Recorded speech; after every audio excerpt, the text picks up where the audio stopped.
Hello student. अब हम discuss करेंगे इनकम फ्रॉम अदर सोर्सेज के बारे में। राइट।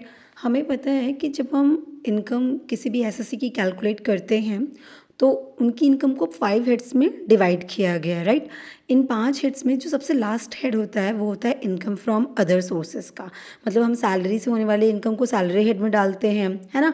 हाउस प्रॉपर्टी की इनकम को हाउस प्रॉपर्टी के हेड में डालते हैं। इसी तरह जो आपकी बिजनेस या प्रोफेशन से इनकम होती है वो पीजीबीपी हेड में जाती है। अगर कोई एसेट्स कैपिटल एसेट्स को आपने ट्रांसफ़र करके गेन कमाया है तो वो कैपिटल गेन में चली जाती है। और लास्ट जो बचती है वो होती है हमारी इनकम फ्रॉम अदर सोर्सेस। तो ये जो लास्ट हेड है, 5th हेड इनकम को क्लासिफाई करने का, उस हेड के बारे में हम बात करेंगे। तो सबसे पहले बात करते हैं कि इनकम फ्रॉम अदर सोर्सेज का जो ये पूरा हेड है, इसी नाम से ये हेड है। राइट। और इसी के अंदर हम सारी इनकम लिखते हैं। तो ये बेसिकली ये हेड कहता क्या है, इस हेड में हम किस तरह की इनकम को ले जाएंगे। तो कहा क्या गया, बोला गया कि कोई भी इनकम जो किसी भी हेड के अंदर कवर नहीं हुई, मतलब जो रिमेनिंग 4 हेड्स थे, मतलब ना तो salary, house property, business income, capital gain, इन चारों में से किसी के भी अंदर टैक्सेबल नहीं हुई है, पर वो इनकम टैक्सेबल है। राइट।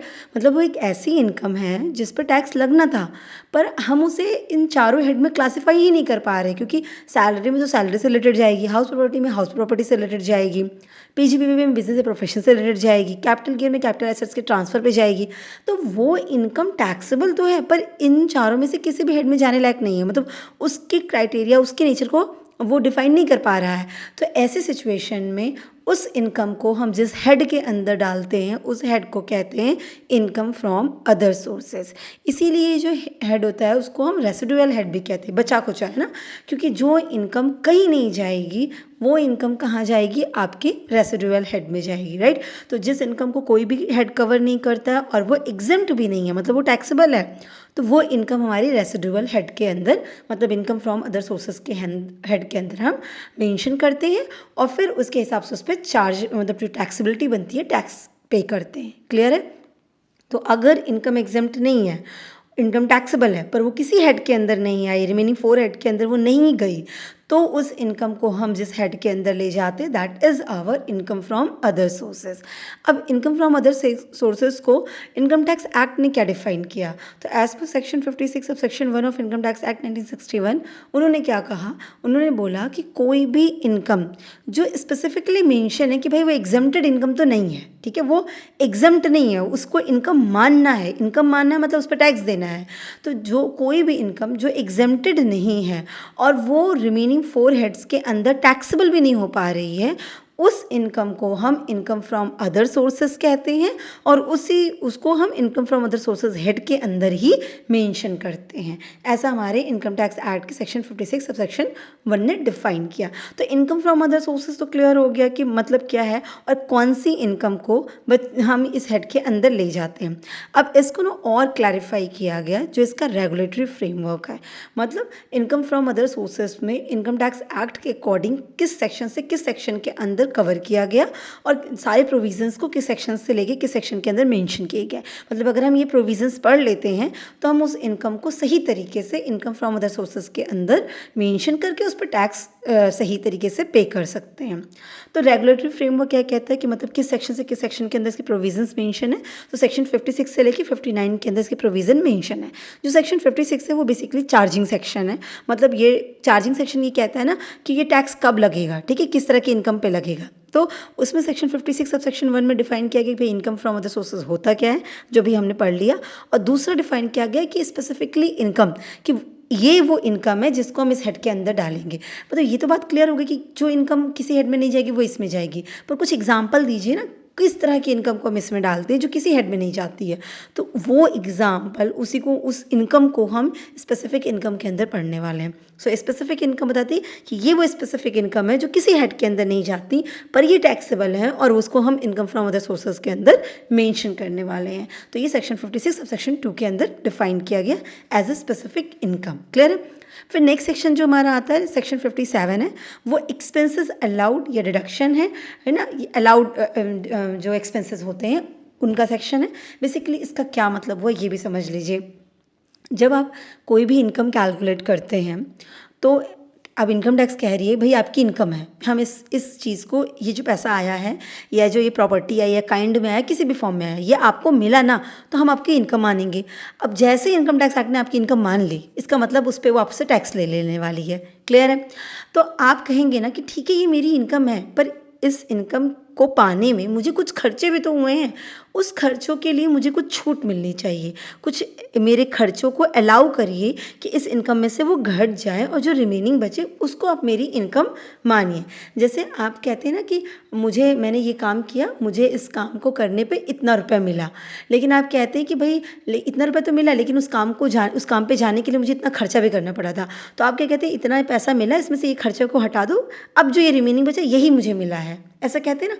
यही कॉन्सेप्ट है ये। वो कह रहा है कि ठीक है भई आप इनकम मान लो, आप इस हेड्स को इनकम मानते हो मानो, लेकिन मुझे ये बोलिए कि ये खर्चे हैं जो इसी इनकम की वजह से हुए, कि हमको ये इनकम मिले इसलिए मैंने ये खर्चे किए हैं, तो मुझे उसकी छूट दीजिए, मतलब इनकम में से उस एक्सपेंसेस को डिडक्ट कर दीजिए, उस एक्सपेंसेस को अलाउ करिए कि वो एक्सपेंस माना जाए, वो खर्चा माना जाए और उसका हमको डिडक्शन मिले, उसका छूट मिले, और फिर जो रिमेनिंग बचे उसको इनकम मानिए, उस पर टैक्स लीजिए। तो सेक्शन 57 हमें उन एक्सपेंसेस के बारे में बताता है जिसको अलाउ किया गया, जिसको एडमिसिबल किया गया, जिसको एज अ डिडक्शन माना गया। क्लियर है? सेक्शन 58 क्या कहता है? उन एक्सपेंसेस के बारे में जिसको अलाउ नहीं किया गया। मतलब आप तो कहते हैं कि भाई ये मेरा खर्चा इसी वजह से हुआ, पर इनकम टैक्स डिपार्टमेंट कहती है इस तरह के खर्चे को हम नहीं मानेंगे कि ये खर्चा इस इनकम की वजह से हुआ है, और इन खर्चों को भी आपकी इनकम मान लेंगे। अगर आपने कहा कि ये खर्चा है ना, तो हाँ वो खर्चा नहीं है, उस पैसे को हम आपकी इनकम ही मानेंगे। तो expenses not allowed, in admissible deduction या इन एडमिसिबल एक्सपेंसेस, इन अलाउड एक्सपेंसेस, ये सारे नाम जो हैं बेसिकली इसी बात के कि ये खर्चे नहीं माने जाने वाले, ये इनकम माना जाएगा। तो सेक्शन 58 ने हमें वो एक्सप्लेन किया, और बचा हमारा सेक्शन 59 जो बोलता है डीम्ड इनकम, मतलब ये माना गया इनकम है। ठीक है, ये इनकम आपकी मान ली गई, ठीक, इनकम हुई नहीं, मान ली गई, तो ये डीम्ड इनकम। तो हम एक एक करके इन सारे सेक्शन को समझते हैं, और किसी भी एक सेक्शन में जो कुछ स्पेसिफिक प्रोविज़न होगा किसी भी चीज़ के रिगार्डिंग, उस प्रोविज़न को स्पेशली भी समझ लेते हैं। ठीक है, तो चलिए स्टार्ट करते हैं। सबसे पहले बात करते हैं हमारी स्पेसिफिक इनकम के बारे में। हमने सेक्शन 56 सब सेक्शन की डेफिनेशन पढ़ ली, अब हम जानते हैं कि वो इनकम है कौन सी। क्लियर है? तो पहले तो हमारे सेक्शन 56 सब सेक्शन 2 के अंदर स्पेसिफिक इनकम। अब इसको याद करने के लिए ना इसको 3 मेजर पार्ट में डिवाइड करेंगे और फिर हम उसको इनकम को समझेंगे। तो सबसे पहली बात क्या हुई, वो इनकम जो इसी हेड के अंदर चार्जेबल होने वाली है। अब ऐसी कौन सी इनकम हुई, पहले हमारी डिविडेंड इनकम। ठीक है, डिविडेंड इनकम, अब ये समझ लीजिएगा, जैसे कि किसी भी कंपनी के आपने शेयर्स परचेज किए हैं, तो जब कंपनी अपना प्रॉफिट डिक्लेयर करती है तो वो अपने शेयर होल्डर्स को डिविडेंड, प्रॉफिट का कुछ हिस्सा डिस्ट्रीब्यूट करती है कि भाई हमें प्रॉफिट हुआ है, तो आपने इस कंपनी में पैसा लगाया, आप शेयर होल्डर हो, तो हमारी प्रॉफिट का कुछ हिस्सा आपको भी मिलेगा, तो वो उसी को हम डिविडेंड बोलते हैं। तो एज अ डिविडेंड वो डिस्ट्रीब्यूट किया जाता है। असेसमेंट ईयर 2021 से पहले तक ये जो डिविडेंड होता था, जो लोग पा रहे हैं डिविडेंड, जो रिसीव कर रहा है, मतलब शेयर होल्डर जो रिसीव करते हैं डिविडेंड, रिसिपिएंट के हैंड में ये टैक्सेबल नहीं होता था। मतलब आपने डिविडेंड पाया, हम आपकी इनकम नहीं मानेंगे, आप पाए कोई बात नहीं, आपको टैक्सेस पे नहीं देना होगा। कब तक? अप टू 2021 असेसमेंट ईयर तक। लेकिन उसके बाद, ठीक है, उसके बाद इस पर टैक्स देना पड़ा। पहले इस पे जो है कंपनी टैक्स दे देती थी, डीडीटी कहते थे, डिविडेंड डिस्ट्रीब्यूशन टैक्स। कंपनी खुद ही टैक्स पे करके तब आपको डिस्ट्रीब्यूट करती थी, इसीलिए रिसिपेंट के हैंड में वो टैक्सेबल नहीं होता था। यही बात सेक्शन 115O में मेंशन की गई। क्लियर है? लेकिन असेसमेंट की 2021 से डीडीटी का जो ये चीज़ था वो एबॉलिश्ड हो गया। अब कंपनी टैक्स मतलब डिविडेंड डिस्ट्रीब्यूट करने से पहले टैक्स डिडक्ट नहीं करेंगी, बल्कि जिन्होंने रिसीव किया है वो उनके हैंड पे वो टैक्सेबल होगी, और उनको एज अ इनकम उसको ट्रीट किया जाएगा उस डिविडेंड को, और उस पर उनको टैक्स देना पड़ेगा। Is it clear? So section 115O basically यही है, डीडीटी के बारे में था कि भाई डोमेस्टिक कंपनी डिविडेंड डिस्ट्रीब्यूट कर रही है तो रिसिपेंट के हैंड में वो टैक्स फ्री है, और कंपनी उस पर डीडीटी पे करेगी। ठीक है, लेकिन अब यह हट गया, और 2021 से अब रेसिपिएंट को टैक्स पे करना है। तो अगर आपको डिविडेंड की इनकम हुई तो ये इनकम ना तो सैलरी की हुई ना पीजीबीबी की मानी जाएगी, क्योंकि आप बिजनेस थोड़ी कर रहे हैं, आपने किसी कंपनी का शेयर परचेज करके रखा था, उसने प्रॉफिट आपको दिया है, तो इसको हमको इनकम फ्रॉम अदर सोर्सेज के हेड में ही लेके जाना होगा। That is our dividend income. यहाँ तक बात क्लियर हो गई? अब बात करते हैं कैजुअल इनकम की। कैजुअल इनकम क्या होगी?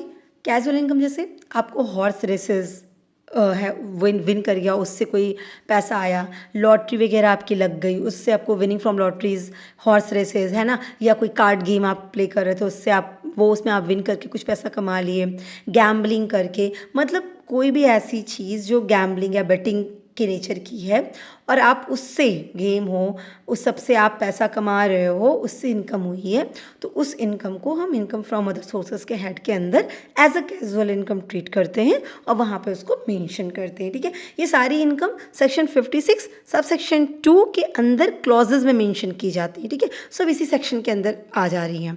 फिर हमारा आता है गिफ्ट। अगर आपको गिफ्ट रिसीव हुई, जिसको बोलते हैं सम ऑफ मनी या प्रॉपर्टी किसी भी पर्सन के थ्रू आपको अगर रिसीव हुई है, तो वो आपको इनकम फ्रॉम अदर सोर्सेज के हेड के अंदर टैक्सेबल होगी। ठीक है, इसके अलावा इंटरेस्ट ऑन कंपनसेशन और या इन्हांस्ड कंपनसेशन अगर रिसीव हो रहा है तो वो भी इनकम फ्रॉम अदर सोर्सेज माना जाएगा। अब ये होता क्या, ये भी समझ लीजिए। एक एग्जांपल मैं आपको देती हूँ, उससे आपको ज़्यादा क्लैरिटी आ जाएगी। जैसे आप देख रहे हैं ना, बहुत सारे नेशनल हाईवेज बन रहे हैं। ठीक है, तो मान लीजिए किसी गाँव के पास से हाईवे पास हो गया कि अब वहाँ पे हाईवे बनेगा, तो अब वहाँ पे आपकी ज़मीनें पड़ी थी।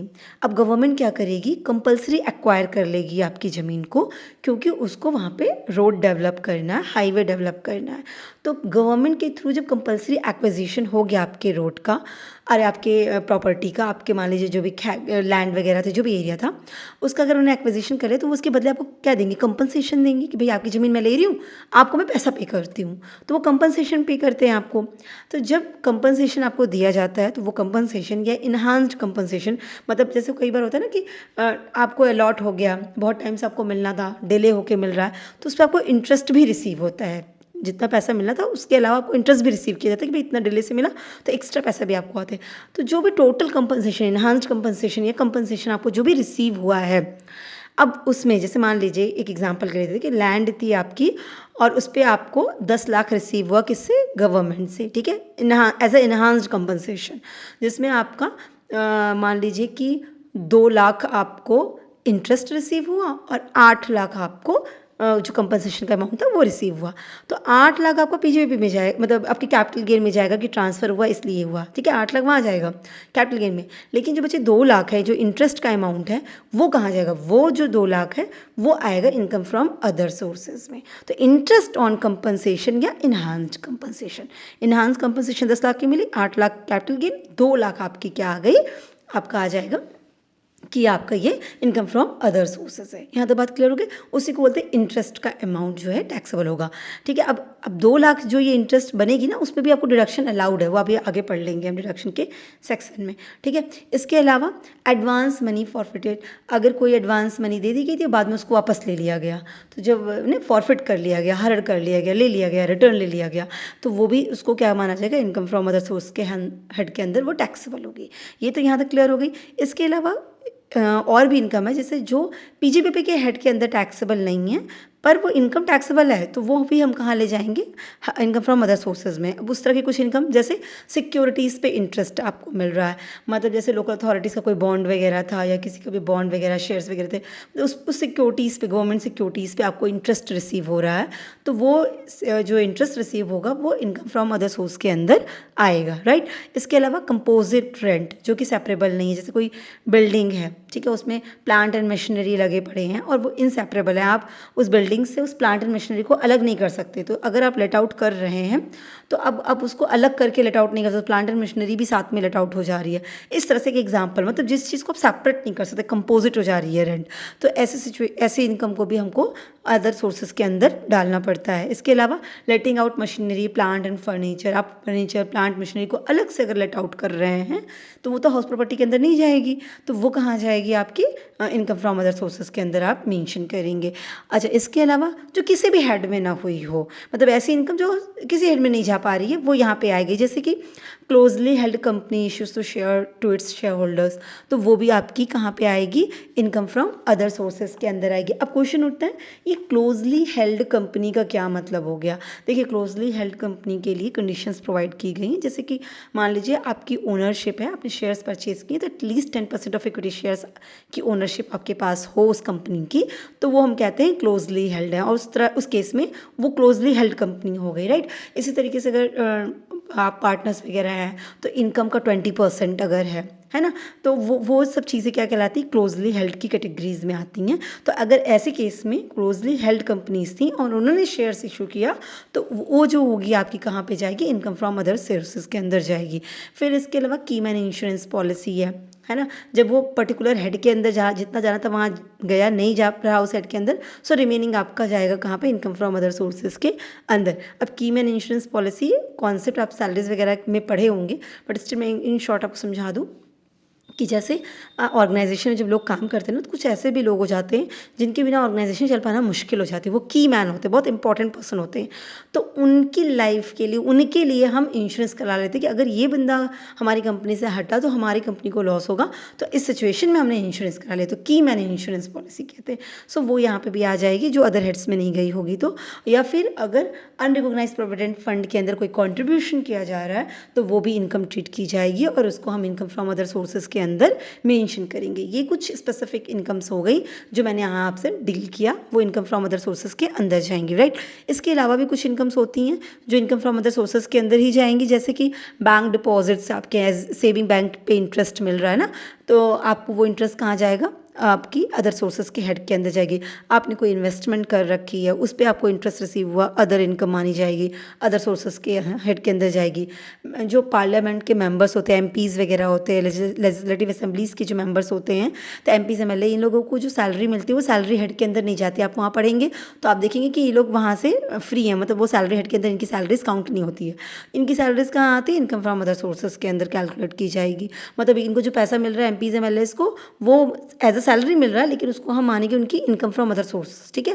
टैक्स तो लेंगे, फ्री नहीं होगी, ठीक है। इसके अलावा कोई डायरेक्टर्स है, बोर्ड मीटिंग अटेंड कर रहा है, उसके लिए कुछ फीस ली है, तो वो भी उनकी इनकम फ्रॉम अदर सोर्सेज के अंदर टैक्सेबल होगी। फिर हाउस प्रॉपर्टी को सबलेट किया गया टेनेंट के थ्रू, मतलब आप किसी का घर था, मैंने रेंट पे ले लिया, ठीक है। अब मैंने रेंट पे लिया तो वो जो जिस पर्सन से मैंने रेंट पे लिया वो तो जाके हाउस प्रॉपर्टी की इनकम में दिखा देगा। अब मेरा तो घर है ही नहीं, पर मैंने क्या किया, मुझे कहीं बाहर जाना था तो मैंने उसको रेंट पे दे दिया। मेरी तो घर ही नहीं है तो मैं उसको हाउस प्रॉपर्टी की इनकम में दिखा नहीं सकती हूँ, लेकिन मैंने उसको क्या किया, लेट आउट करा है। तो जब सब लेटिंग होती है ना, उससे जो इनकम आती है, तो ये क्या हुआ, लेटिंग तो हुई, पर्सन ने लेट कर दिया, लेट आउट किया मुझे, अब मैंने सब लेटिंग किया, मैंने भी किसी और को लेट आउट कर दिया, तो ऐसे सिचुएशन में उस इनकम को हम अदर सोर्सेज के हेड में डालते हैं, ठीक है। इसी तरीके से एग्ज़ामिनेशन फ़ीस वगैरह हो गई, कोई टीचर इंस्टीट्यूशन है जहाँ पे वो एम्प्लॉई है, उसके अलावा उसने examination fees as a receive की है, तो वो एग्ज़ामिनेशन फ़ीस जो रिसीव कर रहे हैं वो अदर इनकम मानी जाएगी। और यही सारे वो जैसे एमपी एलएमए की सैलरी हो गई, सबलेटिंग हो गई, एग्जामिनेशन, ये क्वेश्चन ज़रूर देते हैं कि ये किस हेड के अंदर जाएगी, तो ये बहुत इंपॉर्टेंट हेड्स हैं, ठीक है। ये सब अदर सोर्सेज के अंदर जाएगी। इसी तरह कोई फैमिली पेंशन रिसीव किया जा रहा है लीगल हायरर के थ्रू, तो वो भी उनकी अदर सोर्सेज की इनकम बनती है, ठीक है। इंश्योरेंस कमीशन हो गया, कोई अनडिस्क्लोज्ड सोर्सेज है ना, वो आपको पता ही नहीं, आप बता नहीं पा रहे हो कि कहाँ से इनकम हुई, तो अनडिस्क्लोज सोर्सेज है, वो अगर हैं, इनकम है, पैसा है, दिख रहा है, पर कहाँ से ये नहीं पता, पर इनकम है, तो अनडिस्क्लोज सोर्स है, तो उस पर भी वो भी इनकम फ्रॉम अदर सोर्सेज के अंदर जाएगा। पर याद रखिए इनका टैक्स का अमाउंट बहुत हायर होता है, 78% तक इस पर टैक्स देना पड़ जाता है, ठीक है। तो इसके अलावा इंटरेस्ट ऑन लोन हो गया, आपने किसी को लोन दे के रखा था, ठीक है, किसी को फिर कहते हैं लोग ब्याज पे पैसा ऐसे ही उधार देते, बैंक नहीं, हमने किसी दोस्त से पैसा उठाया दिया था, उसको किसी दोस्त को पैसा दिया था और वो हमसे इंटरेस्ट ले रहा है, तो या हम उससे इंटरेस्ट रिसीव कर रहे हैं, तो वो इंटरेस्ट का अमाउंट हमारा क्या कहलाएगा, अदर सोर्सेज की इनकम में जाएगा। इसी तरह कोई एग्रीकल्चरल इनकम है, पर वो एग्रीकल्चरल लैंड इंडिया में सिचुएटेड नहीं है, आउटसाइड द इंडिया है, और फिर वो इनकम हो रही है, तो वो इनकम हमारी अदर सोर्सेज की इनकम में जाएगा, ठीक है। ये सब हमारी क्या हो गई, इनकम फ्रॉम अदर सोर्सेज के अंदर जाने वाली इनकम हो गई। बस ये इनकम बहुत इंपॉर्टेंट है, बेसिकली इसके बेसिस पे आप क्वेश्चन सॉल्व कर सकते हैं कि अच्छा ये हेड है, ये तो इनकम फ्रॉम अदर सोर्सेज में जाने वाली है, वहाँ पर लिखिए और उस पर टैक्स लगाइए, ठीक है। अब कुछ एक इंपॉर्टेंट प्रोविज़न बताते हैं जो है गिफ्ट के रिगार्डिंग। तो गिफ्ट पे कैसे टैक्सेबिलिटी बनती है, ये गिफ्ट तो हमें पता है कि टैक्सेबल है, ठीक है, इनकम फ्रॉम अदर सोर्सेज के अंदर जाने वाला है, पर कब हम उसको टैक्सेबल करेंगे, किसके थ्रू मिलने वाले गिफ्ट को टैक्सेबल करेंगे, किसको नहीं करेंगे, किस अमाउंट में करेंगे, ये सारी तो वो चीज़ें हम यहाँ पर डिस्कस करेंगे। सो पहले है, अगर आपको नॉन रिलेटिव से, आपको कोई रिलेटिव नहीं था, अब रिलेटिव मतलब क्या होता है ना, वो भी डिफाइन किया है इनकम टैक्स एक्ट ने, कि जैसे कि स्पाउस हो गए, मतलब हस्बैंड है तो वाइफ, वाइफ है तो हस्बैंड, तो स्पाउस हो गए, चिल्ड्रंस हो गए ना, ब्रदर एंड सिस्टर्स हो गए स्पाउस के, पेरेंट्स हो गए, ये सब आपके किसके केस में आते हैं, सब रिलेटिव के केस में आते हैं। याद रखिएगा कज़न रिलेटिव के केस में नहीं आते हैं, नेफ्यूज़ नीस जो होते हैं ये रिलेटिव के केस में नहीं आते हैं, तो इनको छोड़ दीजिए, बाकी मैक्सिमम लोग आपको रिलेटिव में कवर कर लिए गए, इनकम टैक्स एक्ट में डिफाइन किया गया रिलेटिव का मतलब। तो अगर नॉन रिलेटिव से आपको गिफ्ट रिसीव हो रहा है तो बोला गया कि अगर गिफ्ट का अमाउंट 50,000 से एक्सीड किया तो भाई टैक्स देना ही देना है, ठीक है। लेकिन कुछ स्पेसिफिक इवेंट्स होते हैं, अगर उस इवेंट पे गिफ्ट रिसीव हुआ, वो किसी भी हो, नॉन रिलेटिव से भी रिसीव हो रहा हो, तो भी आपको टैक्स देने की ज़रूरत नहीं पड़ती है, इवन दो कि जो अमाउंट है वो 50,000 से एक्सीड क्यों ना कर जाए, पर आपको टैक्स नहीं देना पड़ेगा। वो होता है जैसे मैरिज है, मैरिज पे जो रिसीव किया आपने बाय विल या इनहेरिटेंस प्रॉपर्टी, आपको किसी ने दे दी, अपने लोग ने इनहेरिटेंस, दादा परदादा की प्रॉपर्टीज़ मिल रही है, किसी ने कोई ऐसे ही विल पे लिख के दे दिया कि मैं इनको अपनी प्रॉपर्टी देना चाहता हूँ, आप जानते भी नहीं पर वो अपने विल में आपको लिख के दे गया, तो वो प्रॉपर्टी आपकी क्या हो गई, उस पर टैक्स नहीं जाएगा। इसी तरह लोकल अथॉरिटी से कुछ मिल गया या कोई ट्रस्ट फाउंडेशन है, ये सब इनसे मिल गया तो भले 50,000 से ज़्यादा मिला है बट स्टिल वो टैक्सेबल नहीं होगा, ठीक है। इसके अलावा रिलेटिव से मिला है तो फिर भाई वो पूरी तरह से एग्जैम्प्ट है, क्लियर है। अब इसी में एक और इम्पॉर्टेंट चीज़ है कि कोई भी मनी आपको, कोई भी मनी या कोई प्रॉपर्टी आपको किसी भी पर्सन से रिसीव हो रही है, ठीक है, तो उस केस में टैक्सेबिलिटी जो बनेगी वो कितना, 50,000 से एक्सेस है तो टैक्सेबिलिटी तो बनेगी, क्लियर है। पर आपको पता है ना, गिफ्ट हमेशा कैश तो मिलता नहीं है, इन काइंड भी मिल जाता है ना। कोई किसी को कार दे दे रहा, कोई किसी को बिल्डिंग लिख के दे देता है, आप सुनते होंगे ऐसी चीज़ें। तो ऐसे सिचुएशन में कैसे इनकम टैक्स डिपार्टमेंट उस पर टैक्स लगाएगी, तो वो चीज़ यहाँ पे मेंशन की जा रही है, राइट। सो पहली बात तो हमारी हो गई मनी, भाई सीधी सीधी बात, अगर मनी दे दी गई तो कितना हम टैक्स करेंगे, तो अगर 50,000 से रुपये एक भी रुपये एक्सीड किया तो पूरे वैल्यू पे आपको टैक्स देना पड़ेगा, पूरा का पूरा 50,000 प्लस वो जितना एक्स्ट्रा अमाउंट था सब मिला के आपको टैक्स दे देना पड़ेगा, ठीक है। तो अगर कैश में है तो भाई 50,000 से एक्सीड करते ही पूरे पे पैसा टैक्स जाएगा। अब दूसरी बात आती है कि अगर वो मूवेबल प्रॉपर्टी हुई, मूवेबल प्रॉपर्टी, इमूवेबल प्रॉपर्टी को भी इनकम टैक्स एक्ट ने डिफाइन किया भाई, मूवेबल इमूवेबल प्रॉपर्टी मतलब लैंड बिल्डिंग के अलावा जैसे आपकी ज्वेलरी हो गई, ठीक है, अगर कोई पेंटिंग्स है, कोई स्कल्पचर है, कोई आर्ट वर्क है, कोई ड्राइंग है, ये सब प्रॉपर्टी के केस में आते हैं, क्लियर है। तो इन सबको प्रॉपर्टी माना गया, ये याद रखिएगा।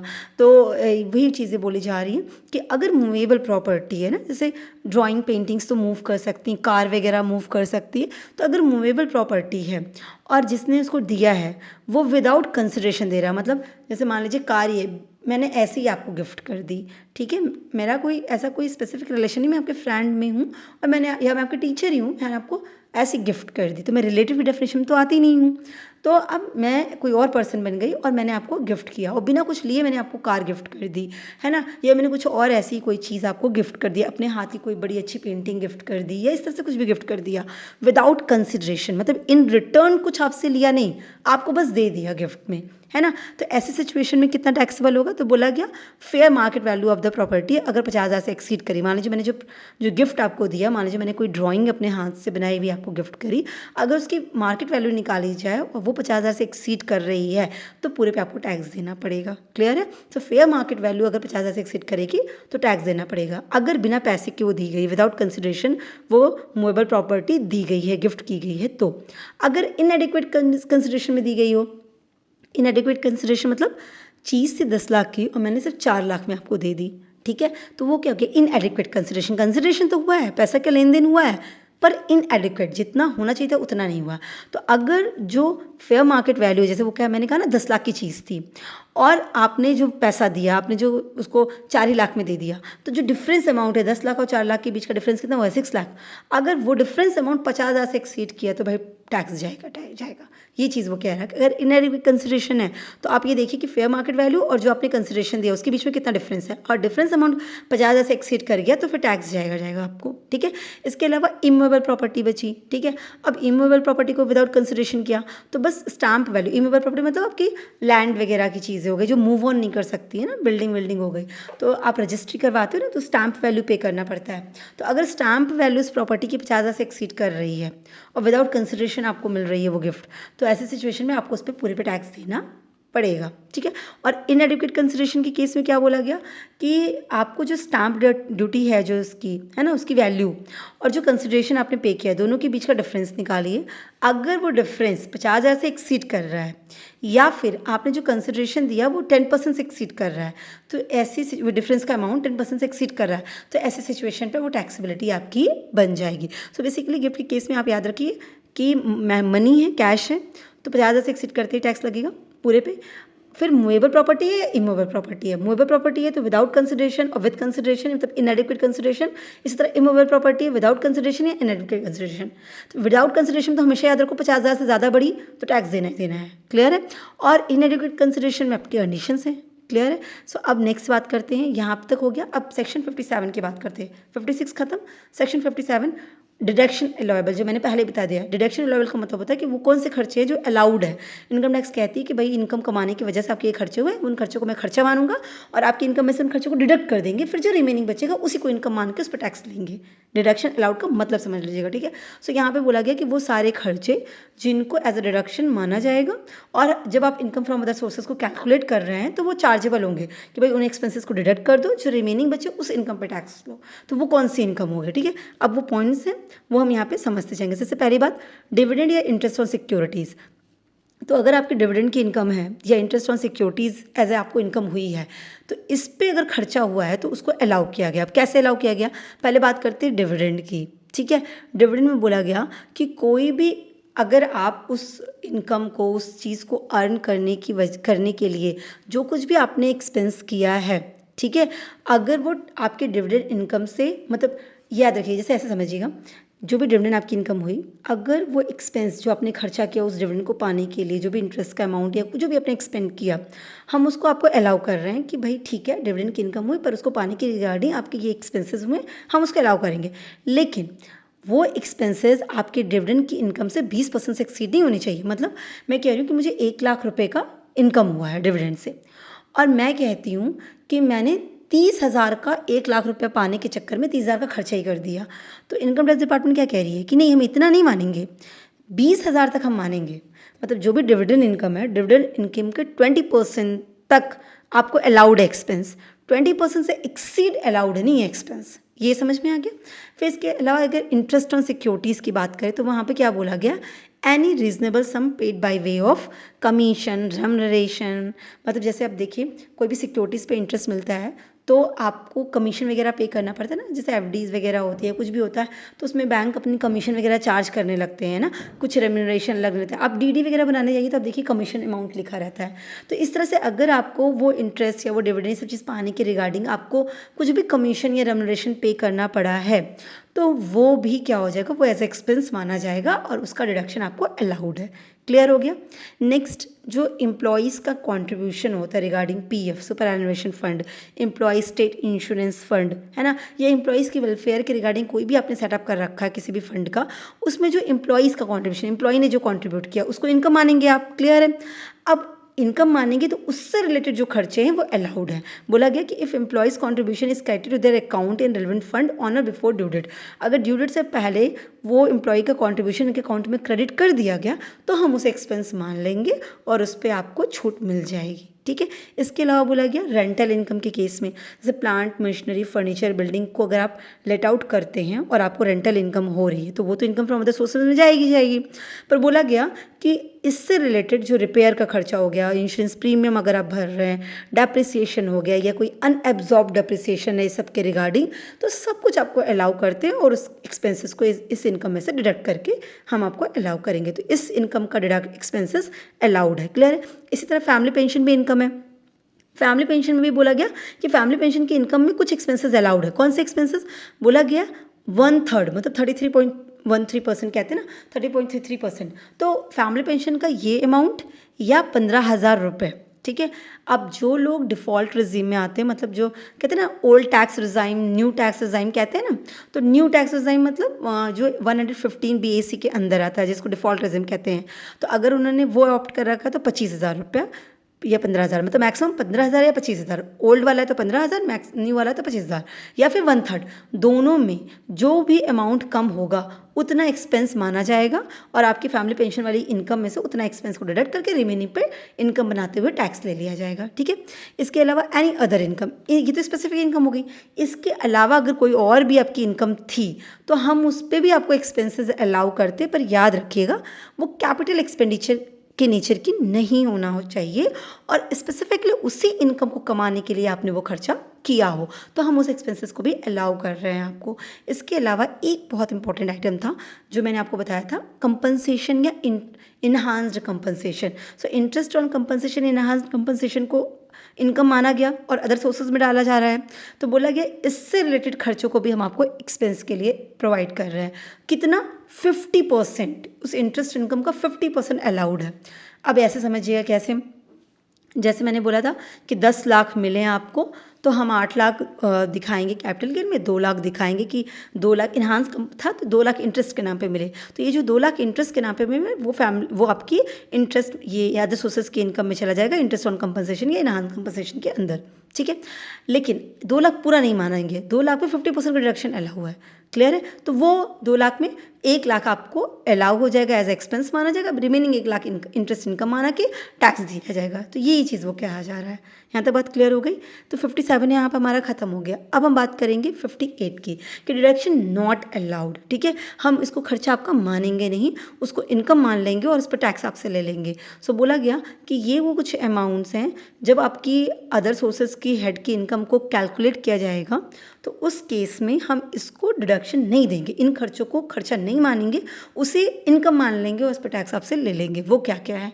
पहली बात तो पर्सनल एक्सपेंस, आपका पर्सनल नेचर का कोई खर्चा था, मैं अपने लिए कुछ खर्चा कर रही हूँ, लाइक अपने लिए पर्सनल यूज़ के लिए कोई व्हीकल ले रही हूँ, कोई ड्रेसेस परचेज कर रही हूँ, मतलब पर्सनल एक्सपेंस के रिगार्डिंग कोई एसएससी ने कोई खर्चा कर रखा और उसका डिडक्शन मांगना चाह रहा है, वो किसी में भी अलाउड नहीं, याद रखिएगा, पीजीबीपी में भी नहीं है, अदर सोर्सेज में नहीं, किसी हेड में अलाउ नहीं है। अगर आपका अपना खर्चा था ना, तो अपना खर्चा तो भाई आप इनकम कमाए तभी तो अपना खर्चा कर रहे हो, तो उसको इनकम ही माना जाता है, उसका छूट आप नहीं ले सकते हैं। तो पर्सनल एक्सपेंस ऑफ एसएससी नहीं अलाउड है। दूसरा, interest is payable outside India on which tax is deductible but such tax has not been paid or deducted at source। तो बोला गया कि जैसे कि आपको कोई, जैसे मान लीजिए कि कोई कंपनी है ना, वो आपको पेमेंट कर रही है आउटसाइड इंडिया, ठीक है, आपको आउटसाइड इंडिया वो पेमेंट रिसीव हो रहा है, वो इंटरेस्ट अमाउंट रिसीव हो रहा है, अब उस पर टीडीएस डिडक्ट करना था, ठीक है। तो या तो इन्होंने टीडीएस डिडक्ट नहीं किया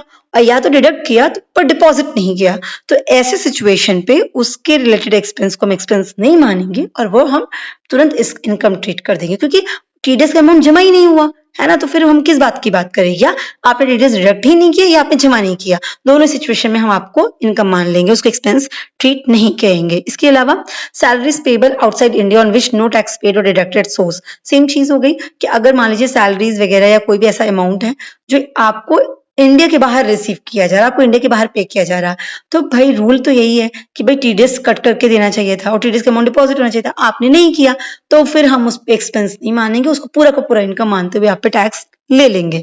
इसी तरह अगर कोई कैश का पेमेंट हो रहा है, पर डे देखा जाता है, तो किसी दिन में अगर आपने 10,000 से एक्सेस पेमेंट किया या वो भी कैश कर दिया, ठीक है, मतलब आपने आईएमपीएस, नेट, आरटीजीएस, ये जो आपके ऑनलाइन मोड है उसको ऑप्ट नहीं किया, आपने कैश में पेमेंट कर दिया 10,000, तो इस सिचुएशन में वो पूरा का पूरा 10,000 किसी भी पर्पज के लिए खर्च किया, उसको हम इनकम मानेंगे और टैक्स ले लेंगे, ठीक है।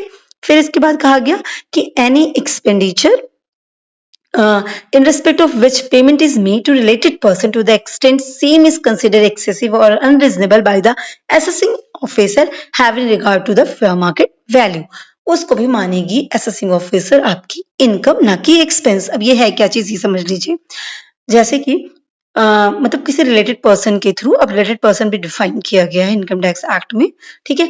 आपको कोई पेमेंट रिसीव हुई, अब ऐसे समझिए जैसे कि जैसे मान लीजिए कंपनी है, ठीक है, कंपनी में बहुत सारे डायरेक्टर्स वगैरह होते हैं और डायरेक्टर का अपना भी अलग अलग से भी कोई काम चल रहा है, तो कंपनी ने क्या किया, कोई कॉन्ट्रैक्ट दिया डायरेक्टर को, ठीक है।